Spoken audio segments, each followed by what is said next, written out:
दिल्ली की कालकाजी विधानसभा सीट से दिल्ली के मुख्यमंत्री आतिशी विधायक हैं और इस हाई प्रोफाइल सीट से कांग्रेस ने अपने तेज तर्रार नेता और अखिल भारतीय महिला कांग्रेस की अध्यक्ष अलका लांबा को मैदान में उतारा है और कल उनके नाम का ऐलान किया गया और आज अलका जी कांग्रेस अध्यक्ष मल्लिकार्जुन खड़गे से मिलने आई है।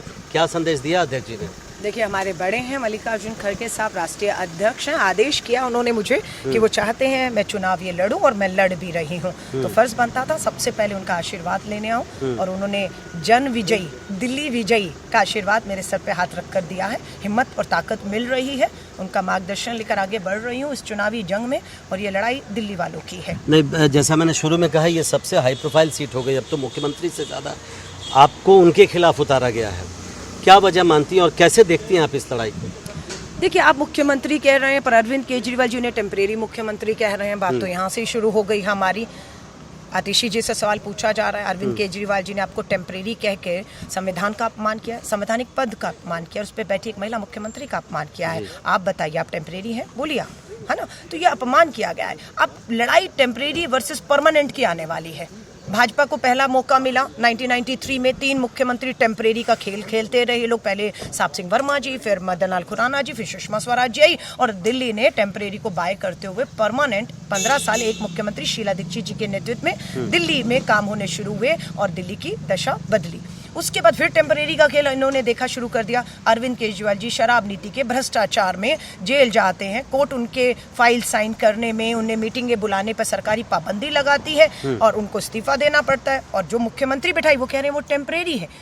तो दिल्ली में अब ये लड़ाई टेम्परेरी वर्सेस परमानेंट हो रही है। ये लड़ाई जो है बिल्कुल दिल्ली की जो परमानेंट अब समस्याओं के परमानेंट सॉल्यूशन चाहती है। टेम्परेरी सरकार, टेम्परेरी मुख्यमंत्री दिल्ली की परमानेंट जो समस्या है उसका हल नहीं दे सकती है, तो कांग्रेस इसकी तरफ बढ़ रही है।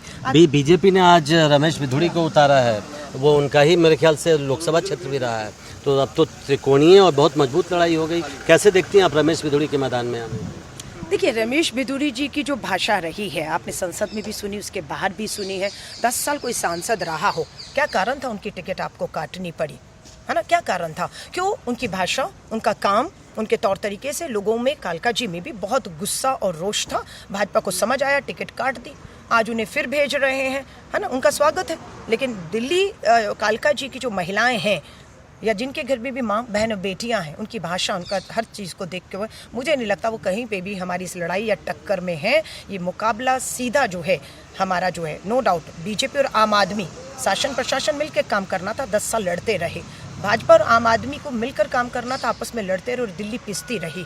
और टेम्परेरी के खेल से परमानेंट और सॉल्यूशन विकल्प क्या है? विकल्प कांग्रेस बनकर वापस उभर रही है। माहौल आपको बदलते हुए दिख रहा है और ये माहौल दिल्ली के लोगों में चर्चा से बदल रहा है। आप कह रहे हैं कि आम आदमी पार्टी और बीजेपी, लेकिन अरविंद केजरीवाल ने अभी फिर कुछ देर पहले आ चुकी पंजाब के कुछ नेता विजय चौक भी आए थे, कुछ महिलाएं उनके घर पर भी पहुंची।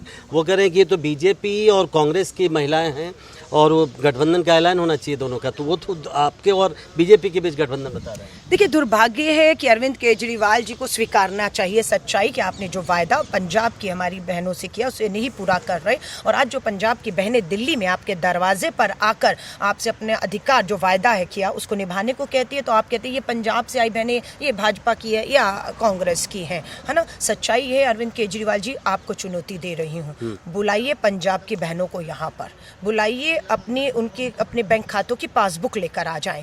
36 महीने से आपकी सरकार है, 36,000 रुपया हर बहन के बैंक खाते में, और ये तो कोई छुपा नहीं सकता ना। सरकारी खजाना बैंक में जाएगा, वहाँ से बहन के बैंक में गया होगा, वहाँ से उनकी पासबुक में नोट हुआ होगा, वो लाइए ना आप। और दिल्ली की महिलाओं को हम धोखे में नहीं रहने देंगे। हम भी बुला रहे हैं कर्नाटका से अपनी बहनों को, हम बुला रहे हैं तेलंगाना की बहनों को, अपनी पासबुक लेकर आएंगी कि जिस दिन सरकार बनी कांग्रेस का वायदा था 2 से 2,500 रुपया खाते में आएगा, आ रहा है या नहीं आ रहा, हमारी पासबुक होंगी। और पंजाब की भी बहनों की पासबुक, बहनों चाहती हैं कि हम केजरीवाल को धर्म की राजनीति में भी वही पैसा लालच कैसे दिया जाए।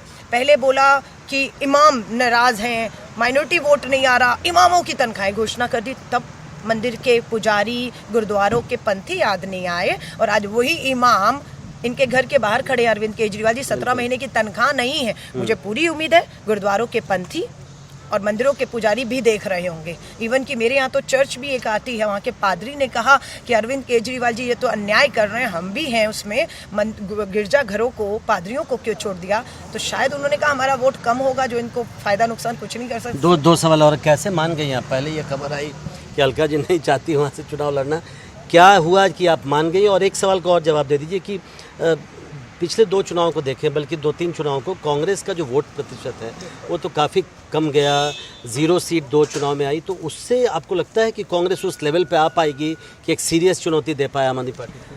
देखिए, जो लोग अलका लांबा को जानते हैं उन्हें मालूम है वो चुनावी मैदान से लड़ने से कभी भी भागी नहीं है।